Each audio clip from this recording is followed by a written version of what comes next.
This is a mock interview conducted by Forum IAS Academy at New Delhi. The interview panel includes eminent academicians, retired bureaucrats, and other luminaries. The objective of the program is to acquaint the candidate with the format and expectations of the personality test conducted by UPSC.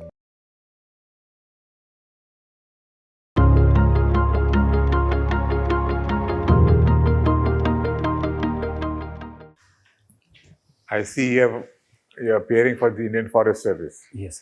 Good.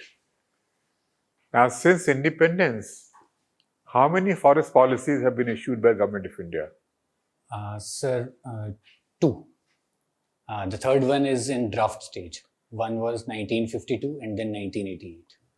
How is the 1988 forest policy different from 52 policy? Sir, the biggest difference in the forest policy 1988 was the component of joint forest management. In 1952, No. 1988 forest policy doesn't mention joint forest management at all. Please. sir, I think there is a provision for participatory management of forest. Based on that, 1990 guidelines of JFM were Yes, issued. that comes later. So Yes, sir. I'm asking you 1988 versus 52. Sir, Or what are the differences? it talks about this participatory management. In 1952, the first policy of 1952, it gave rights, it did not give rights, but some concessions for the forest dwellers in the form of some pasture and some community resources. But 1988 first policy had tilted towards ownership or participatory management. That is the biggest difference which I think this is your answer is totally wrong. You should read it carefully. I'll read it. 1952 forest policy had said that forests are to create raw material for industries. Yes. So 88 forest policy said forests are for environment and for meeting basic needs of the people. Yes. So that's a very big difference. Thank you, sir. So therefore, please read this carefully. I'll read it again, sir. Okay. Tell me, what is the difference between Acacia nilotica and Acacia auriculiformis? What are their local names and how are these two trees different? Sir, Acacia nilotica is babool. Okay. We call it in the common parlance babool. And auriculiformis? Acacia auriculiformis, sir, I'm not very sure, but I can take a guess. If Yes, take a guess. I think it is. I'm sorry, sir. I cannot recall it at the moment. It's called, I think, Akashmani or the Subabool. Subabool. Subabool, Akashmani. Subabool is. Not that is sorry. leuco. And what is Prosopis juliflora? Sir, it is an invasive species belonging to the Prosopis. Yes. And what is it used for? Sir, it was used for afforestation of degraded lands, particularly in the Chambal ravines and the semi-arid lands. Okay. But it turned out to be, an invasive species, which deteriorated the local native varieties. So now what is it used for? Sir, currently it is used for firewood. It has one of the highest calorific values, around 5,400. Apart from that, its pods can be turned into flour, which is in North America, it is called mesquite flour. Right. So for that, and it is nutritious also. Also, it is used for making charcoal. Yes, sir. Yes, Charcoal. as fuel. Yeah. Because it's a weed, for converting Prosopis into charcoal, do you think there should be permission taken from the forest department? If it is in forest areas, yes, permission has to be taken. But outside, at least in Rajasthan, as far as I have studied, it can be converted without. But there are states like Tamil Nadu, even if it is outside forest area, permission is needed for transport of. Okay, farmers are free to sell their wheat and paddy to anyone they like, Yes. but they prefer to go to government because government offers a better price. Yes. Why is it that in Tendu or other minor forest products, government has a monopoly and gatherers are not free to sell it to others in the open market? Sir, mostly they are grown in the forest lands or the areas leased by forest areas. So their ownership it lies with the forest department. Ultimately, that the profit is But transferred if to the gathering rights have been given, Yes, sir. if gathering rights have been given to them, then after they have gathered it, why should they be not free to sell it to anyone they like? Sir, because there is, I think, no MSP over there, so they might be duped. The local villagers, they might be duped. Whether in case of crops, we have MSP, so they have guaranteed that right to sell. So if there is MSP, then they should they be free or should they not be free? Sir, even then, some regulation should be required because I mean, if they are completely free, it could lead to destruction. Okay. The trees and forests. What are the basic features of Forest Rights Act? Sir, first is the individual rights for the forest dwellers. For those who are living there for at least 3 generations or 75 years, individual rights up to 4 hectares would be granted. Then second would be community rights. Three generations doesn't apply to tribals, please. It applies only to non-tribals. That's a very big difference. Okay. Tribals are not, if scheduled tribes, for them this condition doesn't apply. Okay, If they are completely dependent on forests. Yeah. Go ahead, yes. What are the other features? Sir, there is this provision of community rights such as Nistar, pasture land, ponds and all those. So they are also to be given to people, the community. Then apart from that, the provision for converting these forest villages into revenue villages so that they can be recognized as revenue villages and their rights could be recognized. Then the right of the forest dwelling communities to conserve the forest. So that has been given a statutory basis. So they can conserve the forest, these forest resources along with the department. They have a legal basis. How has been the implementation of this act?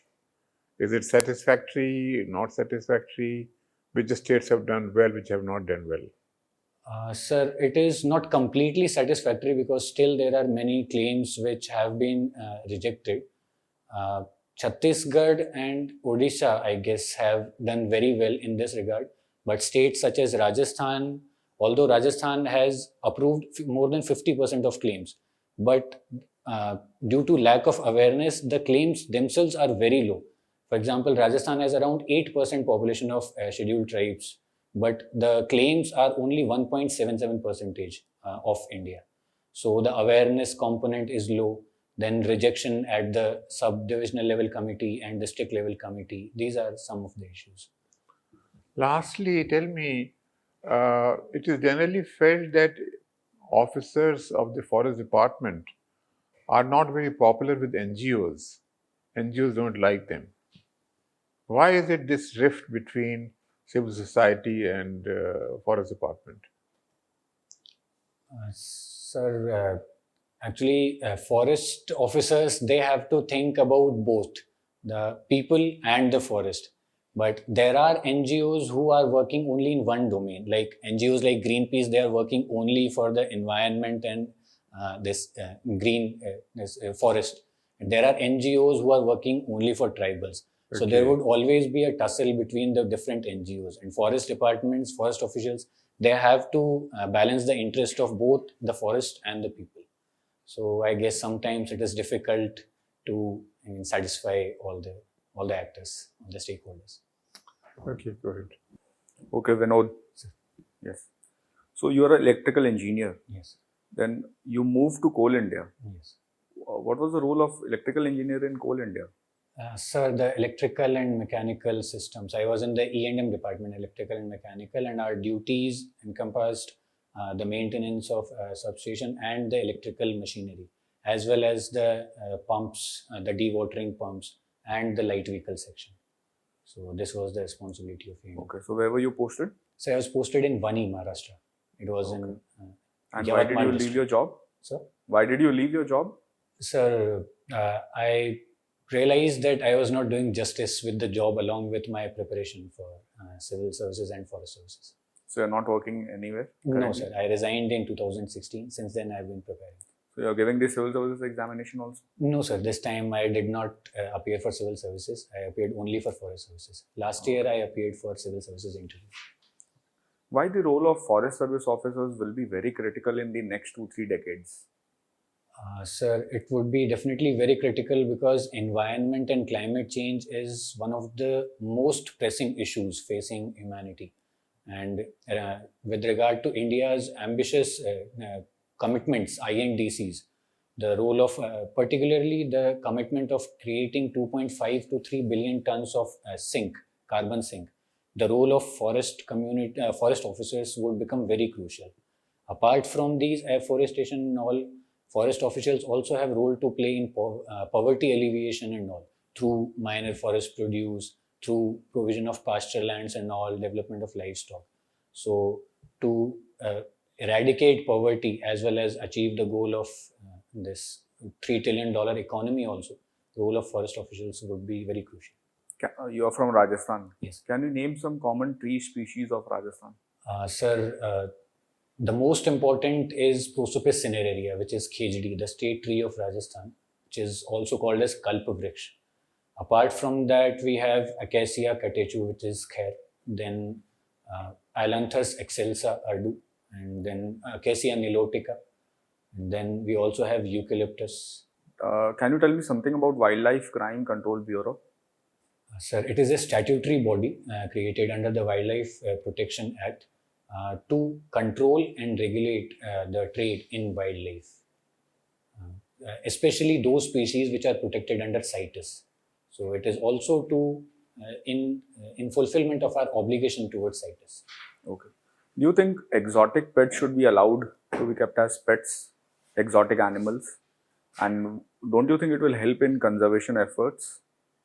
Sir, I believe there are better ways to conserve wild animals, especially exotic animals, rather than allowing them as pets, because there could be some unintended consequences of exotic pets. Exotic species have some characteristics which might not be beneficial for the native species, whether it be animals or trees. They might be carrying some diseases for which the local breeds might not have immunity. So these things should be kept in mind. I guess for conservation, zoological parks and botanical parks would be a better option. Okay. What is the role of NGT, National Green Tribunal? Sir, NGT is the premier adjudicating body for the environmental laws in India. And the fact that it is not governed by this CRPC and CPC and it is governed only by PNJ gives it wide mandate and wider powers to ensure the enforcement of environmental laws and safeguard citizens' right to life, which also includes right to environment. Don't you think NGT has become an impediment for growth, particularly the mining sector? Sir, I humbly disagree because it has tried to strike a balance between development and conservation, because that balance is very important. If we only prioritize mining and growth, that will not be a sustainable growth. We have to make that growth sustainable. Okay. What do you mean by net zero carbon emission? Sir, net zero carbon emission means, the amount of the carbon emissions should be equal to the carbon sink for a country. Okay. Last question. Do you think cheetah can be reintroduced in Rajasthan? Yes, sir. In fact, Mukundra Hills, Mukundra National Park in Rajasthan is being actively considered by NTCA as an alternative site to the Kuno Wildlife Sanctuary as a possible site for reintroduction of cheetah, because it has all the characteristics. And should it be done? Yes, sir, definitely. It would enrich the ecosystem, the grassland ecosystem. Vinod, what is the basic difference between national park and biosphere reserve? Sir, national parks enjoy highest level of protection. Everything is prohibited unless explicitly allowed by the Chief Wildlife Warden.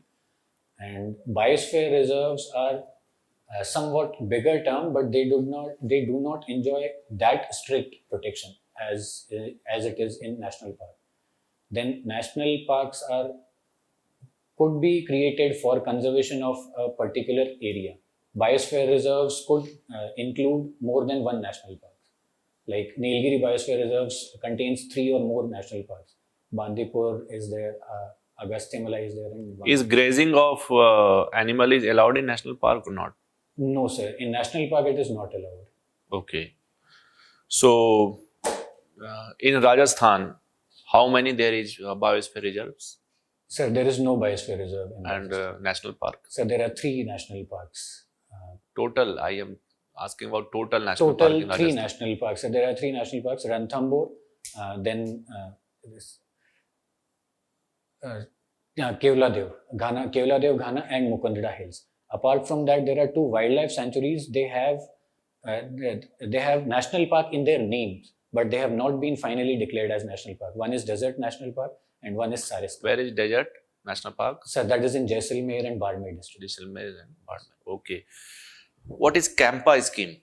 CAMPA, CAMPA. Sir, CAMPA is a scheme for compensatory afforestation. When forest land is diverted under Forest Conservation Act 1980 for non-forestry purposes, there is a provision of compensatory afforestation in an equal or more area.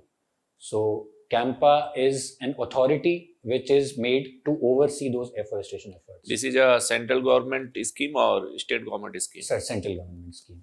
Plus, state CAMPA authorities have also been constituted under it. And what is the ratio of मतलब state government कितना देगी और central government कितना देगी इसमें? Sir, I'm not exactly sure. I need to read more on that. Okay. Can you please tell what is the total area of forest land in Rajasthan? Sir, the recorded forest area is 32,700 square kilometer, but forest cover is 16,000 square kilometers. 16,000. Yes, 16,000 square kilometers. Okay. Tell me what is the role of termites in forest ecosystem? Sir, termites have both positive as well as negative roles. In positive, they degrade the fallen woods and the litter. So they contribute to the nutrient cycle, the biogeochemical cycle. And as far as negative role is concerned, they destroy some live tree species. In the context of forest, there is negative or positive? Sir, both. I mean, they harm some valuable species also, but they also help in decomposition of the fallen trees and the litter. Basically, they digest the, I think, polysaccharides Yes, of the trees. No? yes, sir. Okay. Okay. What is CBD? Sir, it is an international convention on biological diversity that emerged out of the Rio Summit 1992. It is one of the 3 conventions. First convention of CBD was held in which country? Sir, I'm not exactly sure. What was the provision of CBD? Is India participatory in CBD? Yes, sir. India is a party to CBD, and we have also enacted Biodiversity Act in ratification of our obligations to CBD. What are the provisions? Sir, one is access and benefit sharing. So there should be access to biodiversity resources to one and all. But along with that access, there should be equal benefit sharing for the local communities. So this is the basic idea of CBD. Okay. And India is participatory to CBD? Yes, sir. Okay. What is IPCC? Sir, it is, the full form is Intergovernmental Panel on Climate Change. It is a think tank which comes out with assessment reports. It does some research on this climate change. Recent assessment report is? Sir, 6th. 6th. Yes. There was a very big news in the 6th assessment report of NPCC that over 3 billion people fall rising climate change threat. What do you think? Yes, sir.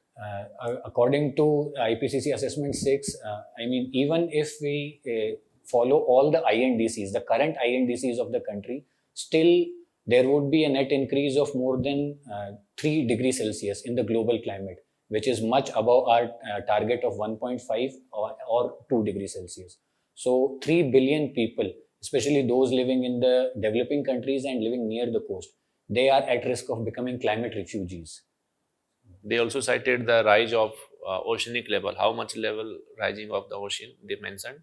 Sir, I am not sure about the exact amount of how much rise. Okay. Yes. What is the national bird of your Rajasthan? Sir, Godawan. Great Indian bustard. Great Indian bustard. It is in local language. It is called Godawan. What is the main factor behind the declining population of the Great Indian bustard in your Rajasthan? Sir, there are multiple factors. First is, Godawan, it is a heavy bird, so it cannot fly too high. So when it flies low, it collides with the power lines and the windmills. And one more reason is it has good side vision at the cost of good frontal vision.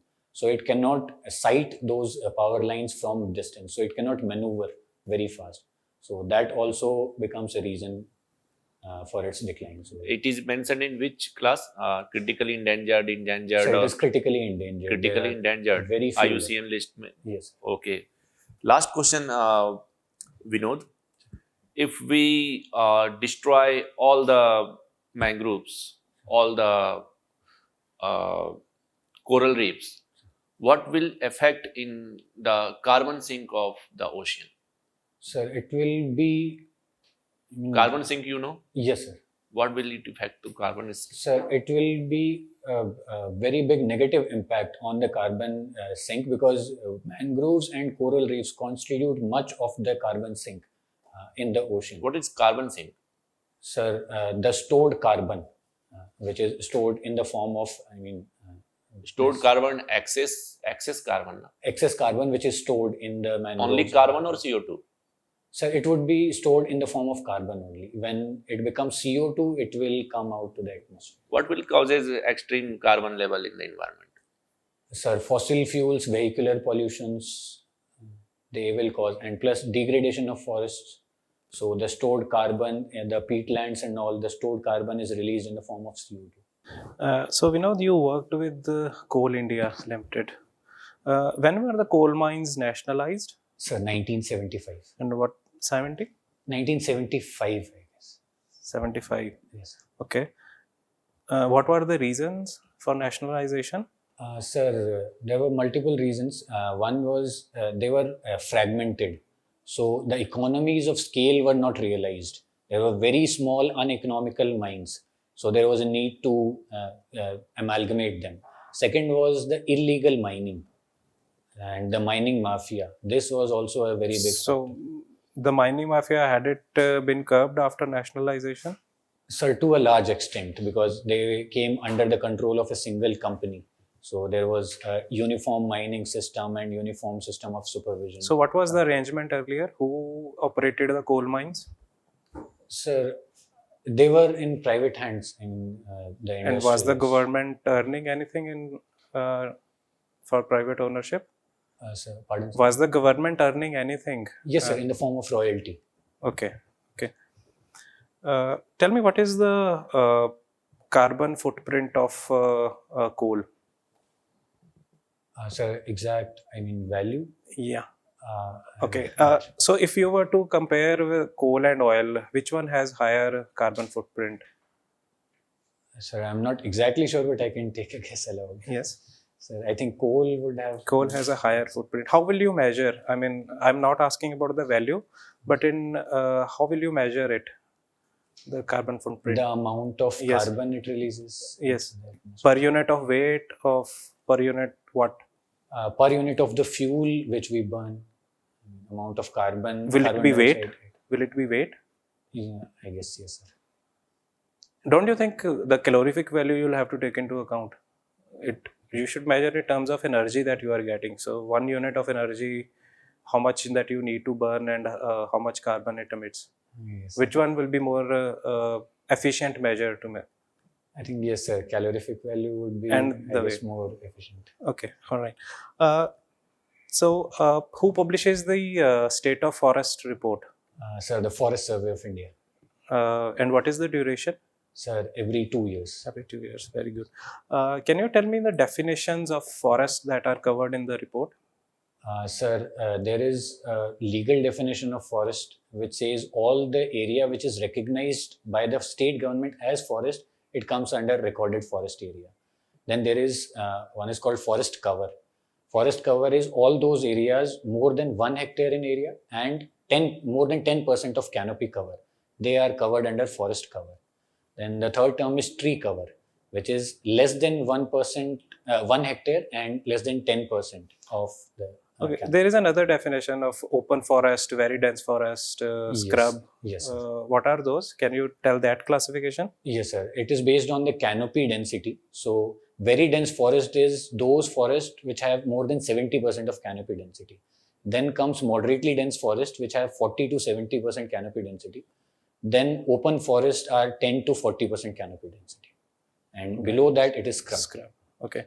And what is the forest cover? India's forest cover Yes. is 21.7%. There were some concerns regarding,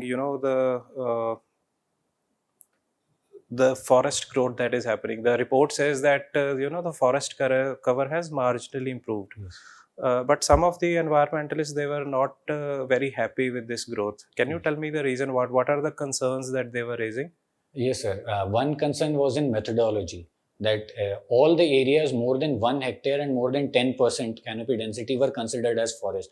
So in this definition, even the tea estates and the plantations, rubber plantation, etc., they were also included, but they are technically not forest. Apart from that, the overall forest increased by 1540 square kilometers. But when we see the quality of forest, only the moderately dense forest increased, the very dense forest decreased.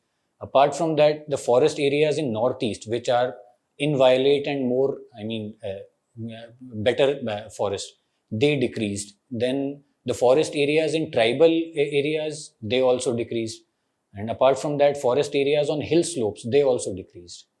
So Okay, that very was good. a cause of concern. Okay, my last question to you. Sir asked you about carbon sink and you gave the definition. So oceans are also function as carbon sink. Yes. How do oceans absorb carbon? Sir, in the form of carbonate. So, one is the phytoplanktons. They Yes. do photosynthesis and they Phytoplankton, yes. absorb this. And another is in the form of the carbonate shells of the organisms. When they die, the carbonate is deposited at the bottom. All right. Thank you.